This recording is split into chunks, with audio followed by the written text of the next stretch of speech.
It's so big you can't even wrap your arms around it. I mean, it sounds cliche to say, but it feels like we're kind of walking among giants.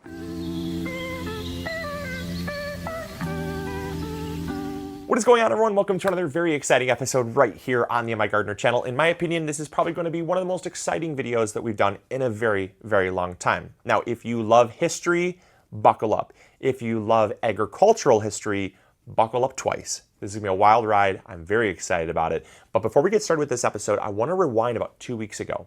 We were reached out to by a gentleman that knew that we were looking for heritage and heirloom apples that we could preserve and protect and put on our farm.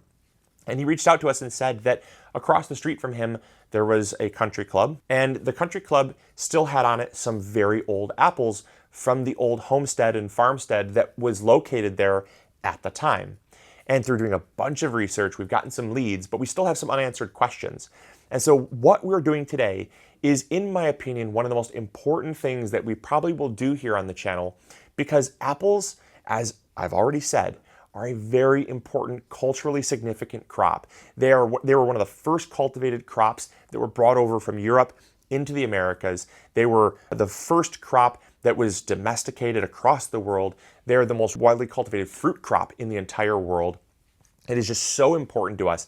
And the history behind this apple, or should I say these apples, there are several that are on this property, are so important because the trees, believe it or not, are over 100 years old. And this is incredible to us because the trees are basically a time capsule into the early 1900s, late 1800s. And that's just something you don't typically find all that often. Either the trees have gotten diseased or have died. And in my opinion, these trees, because they're growing in a place that is so perfect for them, and they've been cared for so well over the years, that it allows us to have a glimpse into these early apple varieties and what they could do for us. So with that brings you up to speed with this journey.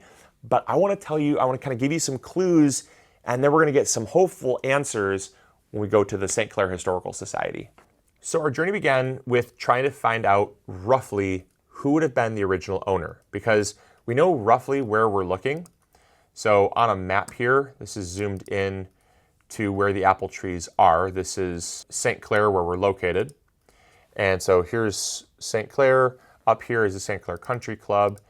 And if we zoom in here, these are the apple trees. These are the apple trees in question right here, this little patch of apple trees. Now they're not in a row. There's no, if you didn't know they were apple trees, you'd just pass by and look at them like they were normal trees. And we didn't know necessarily, we still don't completely know who planted those trees. So looking back, we first looked up a map of 1917, and there's no information. Obviously, the country club is not here.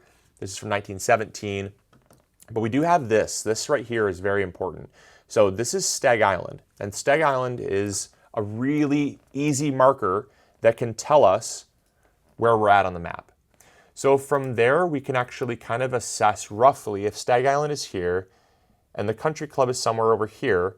We know that this is the area of interest that we want to look at, but it doesn't necessarily give us a definitive clue. And so what I did was I looked at a map, a plat map of 1876, which was this one. And we looked at a plat map essentially of 1897. Now, what we found was that over time, obviously names are changing here, but what was incredible, and this was the biggest breakthrough of them all, was in 1876, when a plat map was created, there was R.H. Jenks and the Barron family. Now, if you look over here at this map over here has the Barron family down here. And it has up here Dixon and Jenks. In between the two, you had a changeover of ownership. And that led us to the Carleton estate. Now, the Carleton estate is the only estate that has really changed between the Jenks and the Barrons. And if you look in here, in the mid to late 1800s, what they would do on plat maps is they would actually put icons where orchards were. I don't know why they even did this. I don't know why necessarily it was important to them, because obviously these were home orchards, not all commercial orchards. They obviously have schools, they have churches, they have different geographical markers, but they have orchards here. And believe it or not, we have an orchard at the corner, the top corner of the Carlton property. And then if we go to this newer map, we go in between here, what changed was Kendrick and Potter. Mrs. Lee Potter conveniently is in the exact spot we're looking for. And if we go to what gave us further proof here that we are onto something very probable is we looked at the scale. The scale was 2 inches to a mile. We went out to 100% view, meaning that it should be to scale. We measured out 2 inches, and 2 inches being a mile took us to roughly Mrs. Lee Potter's property.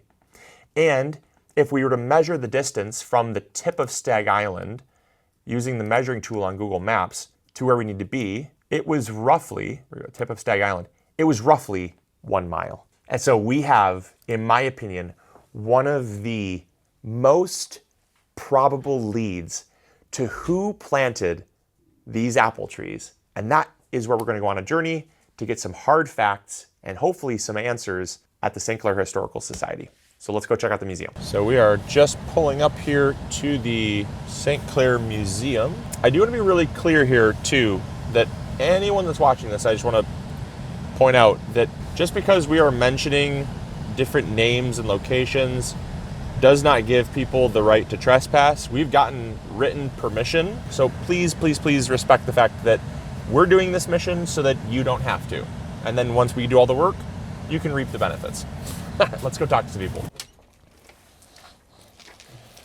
Let's get some answers. It smells like history. Hello, I'm looking for Chuck. All right, so we are here with Chuck. Chuck, it's a pleasure. Thank you so much for having us. I appreciate it. Welcome. How long have you been with the St. Clair Museum? Since 1999. Okay. So over 25 years. Nice, very nice. So with our lead, basically we looked at 3 different maps and we assessed that there's a pretty good possibility that Mrs. Lee Potter, that parcel, is at least a pretty strong lead.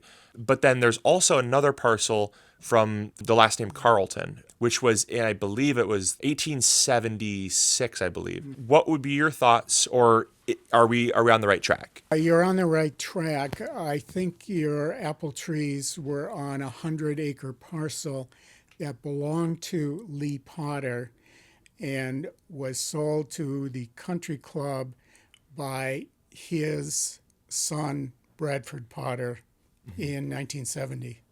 1970. Yes. So that would have been the Potter family up until 1970. Those would have been their trees essentially growing on their farm until it was sold. Yes, it would have been. The property actually had been in that family since 1814, in the same family, the St. Bernard family. St. Bernard family. And 10 acres of the original property still is in the family. According to what you're saying, and I'm holding my breath because this is very exciting, only because, again, so when did the St. Bernard family, do we know roughly when they would have owned that property? 1814.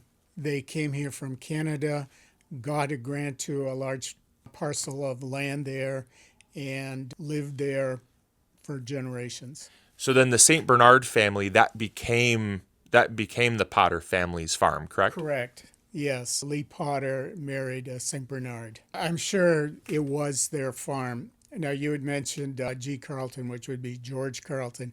Their farm, I think, was further north. This has been a really cool development so far. We were sniffing a clue, and now we know for a fact that we're on the right track. And now all we have to do is track down some more people, definitely get some cuttings of the trees. And again, I want to thank St. Clair Museum and Chuck for all their amazing work of preserving this history, because without it, we wouldn't have any of this information. So again, I thank you so much, Chuck. You're welcome.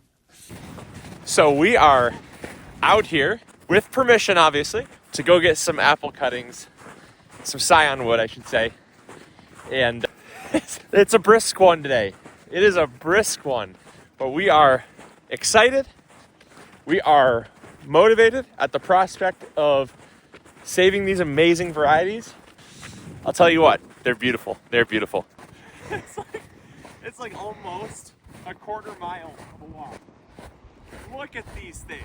I mean, it's so big you can't even wrap your arms around it. I mean, it sounds cliche to say, but it feels like we're kind of walking among giants.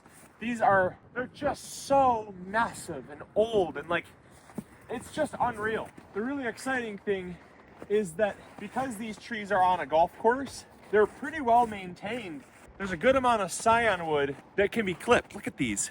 Oh my gosh, these are absolutely beautiful. Look at the nice red color. I mean, this is better than any scion wood. Oh my gosh, these are gorgeous. Look at this one. Look at this. This is better than any scion wood we collected in the past couple weeks. So I'll get 4 from this tree. I brought some rubber bands so I can rubber band them up. There we go. There are 3 different varieties of trees that are here. And so I got 1. There's a grouping of other trees here. This is another variety. Look at this scion. Look at how long. This indicates health. This is all last year's growth. Look at that. That's absolutely unbelievable. Get another one here. This one. Look at how long. Oh my gosh. Look how many. I'll take 4 cuttings, 4 scions. But these you could make 10, 20 trees with this. That's incredible. Okay, we got that variety over here. There's some type of green apple. I don't know what it is yet. We're still trying to figure that all out, see if it actually has a name. But these sparse trees, they almost have kind of like a classic green apple. Oh, here, look at this. Look at this. I mean, this is the most perfect case scenario you could ever hope for. Absolutely incredible. Oh yeah, there is 3 and 4, and because these are small, the health of this tree is in severe decline. I mean, you can see the woodpecker holes, insect damage. This tree is not faring very well. A lot of these trees are. I mean, look at all that old growth. It's just the amount of dead. It's real shocking. I'm gonna get a couple cuttings from these trees just because they are not faring very well. They look healthy, but when you look up close, it's just super punky. There's lots of punky wood, and so I'm gonna do what I can to keep all these kind of separate, so that way if there are differences that I did not catch, we'll have them. Each individual tree will essentially have a marking. Here we go. There's that one. And these trees are they're not as vigorous. Definitely not as vigorous. I mean, man, it's tough. Tough to find new scion wood on these trees. They're just these ones are rough. I'm actually really glad that we discovered and got the opportunity, because I don't know how much longer these are gonna be around. Because other than that, I mean, there's one right here. Cool. Other than that, it's a little hard to get scion wood from these trees. But look at that, we got 4 beautiful, beautiful scions. That's about all I could take from this tree, honestly. I'd say in the current state that they're in, look at this. Did you get this? Look at this thing. I mean, it's unbelievable what this has. This has seen some things. Look at this. Look at over here. Look at this. I mean, you could reach your hand right up in there. It's unbelievable. This is the final tree, or final variety of the 3 varieties that are here. So we are going to get 1 more from this tree, and then comes the fun part. So there we go. We got our cuttings from tree 1, tree 2, and tree 3. However, I have 4 bundles because the 1 tree did not have enough to take from it. And in case there are some subtle differences, I just want to make that known. All right, so we are back. We are warm, and we are more educated than we started out this morning, which is great. That's what I look forward to every day. And I thought the very final thing that I would do, now that we are inside and warm and not as windy, I can kind of explain how to trim your scions so that you have the best luck. And so if you come in close here, you'll notice that there are these nodes. Those are points in which leaves are going to come out. Now they're dormant right now, but once they start receiving sap from the rootstock, they're going to begin to push growth. And so what you want to do is you always want to prune just above one of those nodes. That gives you a good enough distance between the next node and where there's nothing. That's what's going to be attached to the to the rootstock. So you want your scion, you don't want a crazy long scion. Like this one is just a little bit too big. You want 2 or 3 leaf nodes per cutting right here. So this has 1, 2, and 3. It's a perfect amount, even though it's only maybe, I don't know, 3.5, 4 inches long. And so when you take your cuttings, you should make sure you cut just above that node.